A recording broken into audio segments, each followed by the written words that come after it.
नमस्कार दोस्तों, स्वागत है आपका हमारे YouTube चैनल पर। इस वीडियो में हम लोग BSc physics first year semester 2 का पेपर 3 का second chapter dielectric property of matter से संबंधित मोस्ट इंपॉर्टेंट ऑब्जेक्टिव सवाल करने वाले हैं।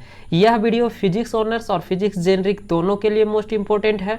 इससे पहले फर्स्ट चैप्टर और एईसीसी इन्वायरमेंटल साइंस का वीडियो अपलोड किए गए हैं। यदि आपने उन वीडियोस को नहीं देखा है तो लिंक डिस्क्रिप्शन में है, आप वहां से जाकर के देख सकते हैं। आइए तो अब इस वीडियो को हम लोग स्टार्ट करते हैं। इस वीडियो का जो फर्स्ट सवाल है वो कह रहा है कि the electrical conductivity of A dielectric is. Electrical conductivity of dielectric आपसे पूछा जा रहा है और आपको चार ऑप्शन दिए गए हैं। ऑप्शन ए है वेरी लो, ऑप्शन बी है वेरी हाई, ऑप्शन सी है यूनिटी, ऑप्शन डी है नन ऑफ दीज। तो इसका जो करेक्ट ऑप्शन है वो है ऑप्शन नंबर ए। डाइलेक्ट्रिक का जो कंडक्टिविटी होता है वो वेरी वेरी लो होता है, बहुत कम होता है। ठीक है, तो इसको आप याद रखिएगा, बहुत कम होता है, वेरी लो।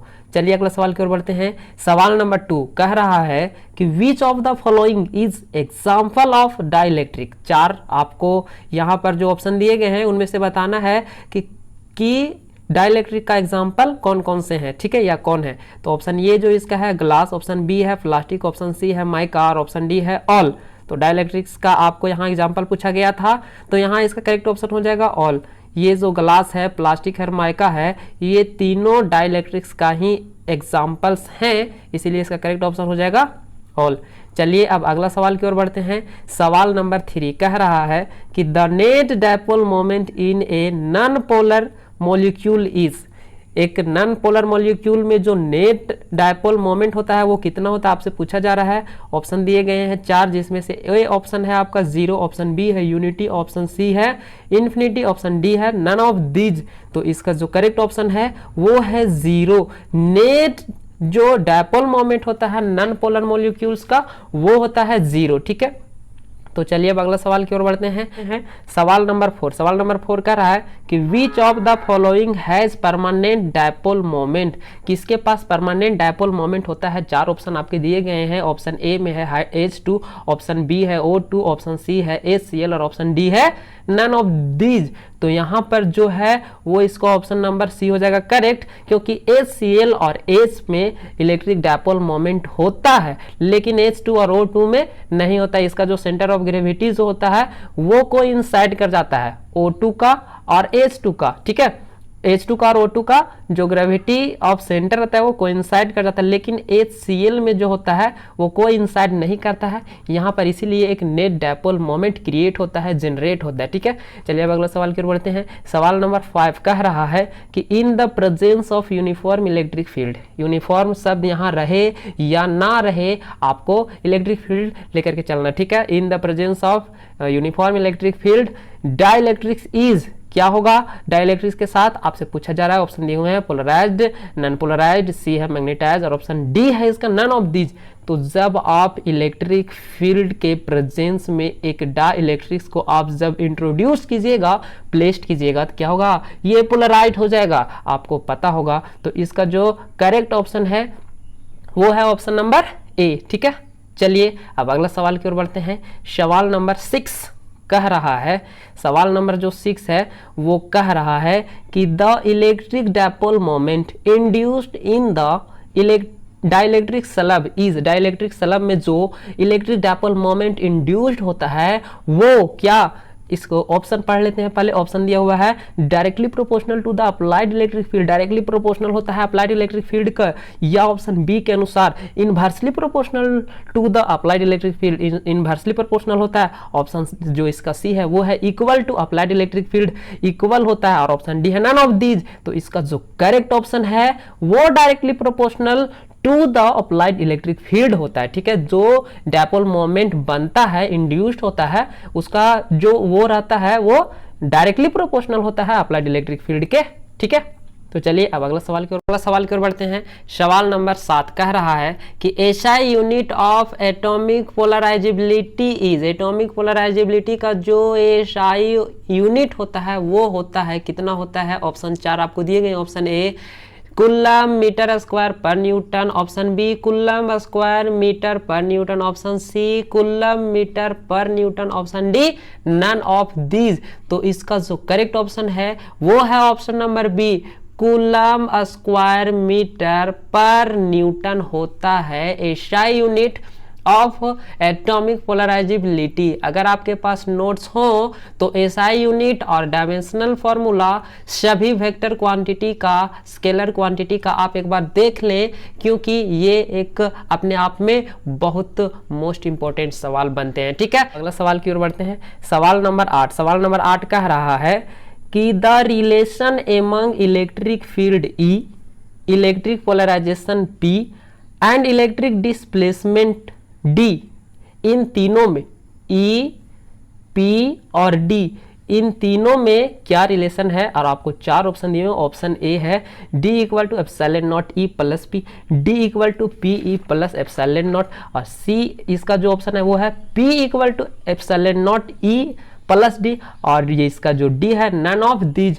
तो इसका जो करेक्ट ऑप्शन है वो हो जाएगा आपका option number A, option number A. ठीक है, ऑप्शन नंबर इसका ए करेक्ट हो जाएगा। ये वेक्टर फॉर्म में लिखिएगा तो आपको ये इसके ऊपर वेक्टर साइन लगा देना पड़ेगा, एरो साइन। ठीक है, ये स्केलर फॉर्म में हम लिख दिए हैं। चलिए अगले सवाल की ओर बढ़ते हैं। सवाल नंबर 9। सवाल नंबर 9 कह रहा है कि in a homogeneous isotropic dielectrics both electric displacement vector D and electric polarisation vector P are in option पढ़िए opposite direction of E, option B है इसका same direction of E, option C है इसका perpendicular to E, और option D है इसका none of these. तो जो डी और पी का जो डायरेक्शन होता है वो सेम डायरेक्शन होता है direction of electric field intensity का। ठीक है, तो इलेक्ट्रिक फील्ड इंटेंसिटी के डायरेक्शन के सेम दिशा में रहता है किसका डायरेक्शन? डायरेक्शन ऑफ पी और डायरेक्शन ऑफ डी। ठीक है, चलिए तो अब अगला सवाल की ओर बढ़ते हैं। सवाल नंबर 10 कह रहा है कि which of the following relation is correct. आपको 4 रिलेशंस दिए गए हैं और आपको इन 4 में से बताना है कि कौन सा रिलेशन है वो करेक्ट है, सही है। ऑप्शन ए है काई ई इलेक्ट्रिकल ससेप्टिबिलिटी, काई ई लिखा हुआ है। ठीक है, एक्स ई काई नहीं लिखा रहा था, ये इलेक्ट्रिकल ससेप्टिबिलिटी का बारे में बात यहाँ किया जा रहा है, इसको काई पढ़ेंगे। जो होता है वो K-1 into epsilon naught. Option B जो दिया हुआ है, ऑप्शन ए था इसका chi E K-1 into epsilon naught, option B जो है इसका chi equal to epsilon naught K-1, option C इसका chi E equal to K minus epsilon, और ऑप्शन डी है नन ऑफ दीज। तो इसका जो करेक्ट ऑप्शन है वो है ऑप्शन नंबर ए। ठीक है, chi equal to K-1 into epsilon naught. ठीक है, चलिए तो अगला सवाल की ओर बढ़ते हैं। सवाल नंबर 11 कह रहा है कि the value of electric susceptibility for empty space, खाली जगहों में जो स्पेस में होता है, एम्प्टी स्पेस में इलेक्ट्रिकल ससेप्टिबिलिटी इसका वैल्यू आपसे पूछा जा रहा है। तो इसका जो वैल्यू होता है वो होता है 0। ठीक है, तो इसका जो करेक्ट ऑप्शन है वो हो जाएगा ऑप्शन नंबर बी।